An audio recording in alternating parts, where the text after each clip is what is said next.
Today we want to talk to you a little bit about the proper way and the most effective way to conceal layout blinds. Early in the season, the ducks and geese haven't been hunted as much, and when you're chasing birds in the fields, you can definitely get away with a lot more. These two blinds here we haven't used since the early season, and at that time they did the job. The birds decoyed well into this type of a concealment scenario. Here we are in the late season, it's January, and the birds been hunted. They're smarter, they're call shy, and we've got to come up with a way to hide these blinds a little bit better.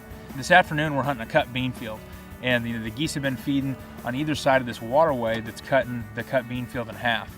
And there's nowhere to hide on the perimeter, so we got to get in the waterway. Well, it's bailed, and the trucks have been driving through here, and there's very little area to hide. So one technique over the years that we've found that's worked really well is just going to your local farm store and getting a square bale of hay. And we're going to take that hay and fill in the gaps and the edges around these blinds and ensure that there's no shadows and no definition to them. We're going to kind of taper it out to where it just blends right into the surrounding grass right around us. Another thing about this is later in the year we'll put the layout blinds closer together. We'll smash them all together so the frames are almost touching, and then we'll take the hay and spread it around the boot bags, all around the back, and then the gaps in between the blinds, and it kind of creates one big mass and just kind of makes our blinds part of the waterway. This fall, when the birds become wary, they've been hunted, try this technique out.